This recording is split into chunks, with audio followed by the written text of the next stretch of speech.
सपा नेता आजम खान ने उपचुनाव में आसिम राजा के नाम पर लगाई मोहर। आपको बता दें, लोकसभा के उपचुनाव में भी आसिम राजा समाजवादी पार्टी के प्रत्याशी थे। अब विधानसभा उपचुनाव में भी आजम खान ने दोबारा आसिम राजा पर भरोसा जताया है। आसिम राजा के नाम का ऐलान होने के बाद रामपुर की आम जनता में और समाजवादी पार्टी के कुछ लोगों में, कुछ नेताओं में आसिम राजा को लेकर बगावती सुर दिखने लगे हैं। इसी बात पर चर्चा करने के लिए हमारे साथ रामपुर की कुछ आम जनता है और कुछ समाजवादी पार्टी के नेता हैं। क्या वजह है आसिम राजा के नाम के बाद बगावती सुर और आसिम राजा के नाम के विरोध, क्यों, क्या वजह है? जी, क्या नाम है आपका? विक्की राज नाम है सर मेरा। विक्की राज जी, आप समाजवादी पार्टी के काफ़ी पुराने नेता हैं, आपने पार्टी के लिए मेहनत की है। आसिम राजा के नाम का जो ऐलान हुआ है, क्या आजम खान ने जल्दबाजी में ऐलान किया है या आसिम राजा जितना उनकी पार्टी में कोई काबिल व्यक्ति नहीं था जिसको टिकट दे सकते थे? देखिए, यही बात तो समझ में नहीं आ रही है कि अगर जल्दबाजी में हुआ है तो भी आसिम राजा क्यों, और अगर सोच समझ के हुआ तो भी आसिम राजा क्यों? क्या आसिम राजा के अलावा समाजवादी पार्टी में या रामपुर में कोई ऐसा प्रत्याशी बनने लायक नहीं था? किसने मेहनत नहीं करी आजम खान साहब के लिए? इससे पहले भी भारतीय जनता पार्टी की सरकार थी, समाजवादी पार्टी विपक्ष में थी, 5 साल तब भी मेहनत करी लोगों ने। तो आसिम राजा ही MP का चुनाव लड़ेंगे, आसिम राजा ही MLA का चुनाव लड़ेंगे, तो ऐसा क्यों हुआ? और आसिम राजा के लिए सिर्फ मैं ही बगावत नहीं कर रहा हूँ, पूरी आवाम रामपुर की बगावत कर रही है, क्योंकि ना ही तो वे सामाजिक हैं। अभी पार्लियामेंट में 3.5 लाख वोट आए थे और मैं दावे से कह सकता हूँ कि जब से पार्लियामेंट का चुनाव निपटा 350 लोगों से नहीं मिले होंगे वो। ना कभी किसी को सलाम का जवाब देते, बद अखलाक इंसान है, और मुझे खुल के कहने में कोई इतराज़ नहीं है, बद अखलाक इंसान है वो। किसी को सलाम का जवाब नहीं देते, किसी से अच्छी बात नहीं करते, और किसी के लिए, किसी की खुशी गम में अगर शरीक हुए हों, चलो पहले तो एक नगर अध्यक्ष थे मामूली से, लेकिन पार्लियामेंट के चुनाव में 3.5 लाख वोट आए थे। 3.5 लाख वोट पाने वाला शख्स किसके खुशी गम में शरीक हुआ? वो किसी के खुशी गम में शरीक नहीं होते। लेकिन मेरी समझ में नहीं आ रहा है कि इनडायरेक्टली भारतीय जनता पार्टी को जिताने के लिए इतना कमज़ोर कैंडिडेट क्यों आजम खान साहब ने खड़ा करा। सिर्फ दुख इसी बात का है कि अगर भारतीय जनता पार्टी को चुनाव जिताना ही था तो वैसे जिता देते, बायकाट कर दिया जाता चुनाव का। यहाँ पर चुनाव करा के, लोगों से मेहनत करवा के, जो आम कार्यकर्ता हैं वो मेहनत करेंगे क्योंकि आजम खान साहब ने कहा है। लेकिन रामपुर की आवाम कोई भेड़ बकरी थोड़ी है कि जैसे सिलचा वैसे हकल दिया जाए। इतने सारे लोग थे, इतने ईमानदार लोग थे, लाते किसी को। MP का दे दिया, कोई बात नहीं, MLA के लिए तो किसी को लाते। और हमारे नज़र में सबसे अच्छा कैंडिडेट अदीब आजम खान साहब थे, और सही मायने में हकदार ही अदीब आजम खान साहब थे। अदीब आजम खान साहब को टिकट होना चाहिए था।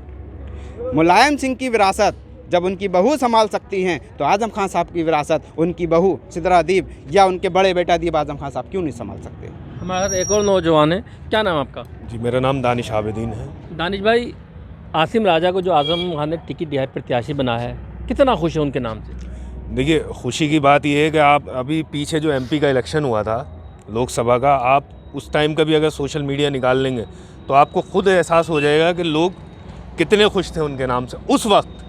अब मेरी समझ में ये नहीं आ रहा है कि उस टाइम उनका इतना विरोध हुआ था। मजबूरी में लोगों ने वोट दिए, सभी ने दिए, क्योंकि ये मुस्लिम बहुल क्षेत्र है, BJP का खौफ दिखाया गया और उन्हें वोट 3.5 लाख आ भी गए। लेकिन वो, जैसे कि भाई ने कहा कि 3.5 बहुत अनसोशल आदमी है, और मैं ये नहीं कि मुझे कोई ज़ाती दुश्मनी नहीं है उनसे, ना मेरा उनसे कोई ऐसा वो है। कहने का मतलब ये है कि आजम यहाँ 40-50 साल से आजम खां काबिज़ हैं, और हमेशा रामपुर, चाहे सरकार रही हो समाजवादी की या नहीं रही हो, या आजम खां समाजवादी से हटे भी हों, लेकिन रामपुर ने हमेशा उनकी इज़्ज़त बनाए रखी है, उन्हें हमेशा सर्वोपरि माना है।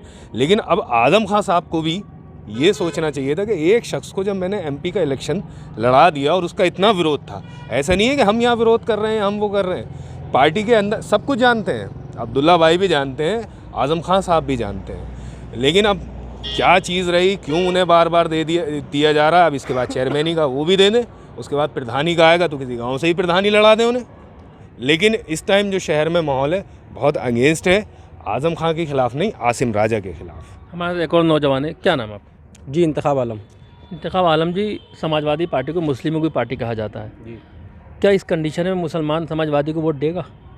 देखिए, मुझे आज़म खान साहब का एक बयान याद है जब उनको समाजवादी पार्टी से निष्कासित किया गया था 6 साल के लिए। तो बहुजन समाज पार्टी की सरकार हुआ करती थी, तो उन्होंने किले के मैदान से ये कहा था कि नेताजी मुलायम सिंह की खाकी के नीचे, धोती के नीचे आरएसएस का निक्कर है। ये उनके शब्द हैं। नेताजी मुलायम सिंह की धोती के नीचे आरएसएस का नेकर है। आज मैं उनके शब्द वापस करता हूँ उनको कि आज़म खान साहब के अगर आप धोती नीचे चेक करेंगे तो उनके नीचे भी आरएसएस का नेकर है। इसलिए उन्होंने ये कैंडिडेट दिया है। तो क्या भाजपा को ये सीट जिताने के लिए आसिम राजा को टिकट दिया आज़म खान ने? बिल्कुल अनसोशल आदमी, जैसे भाई ने कहा, बिल्कुल अनसोशल आदमी। किसी से कोई राब्ता नहीं, किसी से कोई सलाम दुआ नहीं, अपनी मड़ंग में रहना, अकड़ में रहना, चलना। ना ही कोई अगर सलाम कर रहा है उसका सलाम का जवाब ना देना। पार्लियामेंट में लड़े, क्या हाल हुआ? समाजवादी बाबू ने वोट तक नहीं दिया उनको। वही हाल उनका होने वाला है। जब जब उनको हारने की ज़रूरत होती है, आवश्यकता होती है, चुनाव हारना होता है, तो वो आसिम राजा को फ्रंट पे कर देते हैं, जैसे अभी किया। तो मैं ये मान के चल रहा हूँ कि आरएसएस के संपर्क में है आज़म खान, और उन्होंने जो है अपने कुर्ता पजामे के नीचे आरएसएस का नेकर पहन लिया, जैसे कि वो मुलायम सिंह के बारे में कहा करते थे, नेताजी के बारे में पैक कर लिया। भारतीय जनता पार्टी के प्रत्याशी का जीतना निश्चित है। हमारे साथ एक और नौजवान है, क्या नाम है आपका? मैं अदील मियाँ।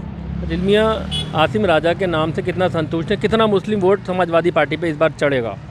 देखिए, मुसलमानों को तो हमेशा समाजवादी पार्टी ने ठगा है, मैं ये कहूँ तो, क्योंकि रामपुर में बहुमूल्य क्षेत्र है, मुस्लिम सबसे ज़्यादा है। और ऐसा नहीं है कि समाजवादी पार्टी ठेकेदार है मुसलमानों की, कोई ऐसा कुछ नहीं है।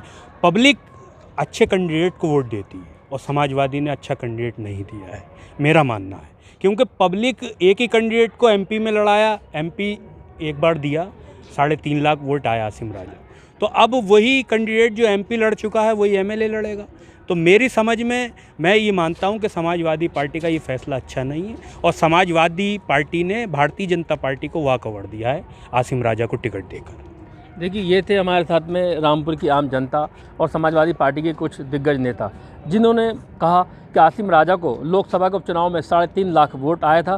क्या 3.5 लाख वोटों में कोई इस काबिल नहीं था जिसको आज़म खान इस विधानसभा उपचुनाव में प्रत्याशी बनाते?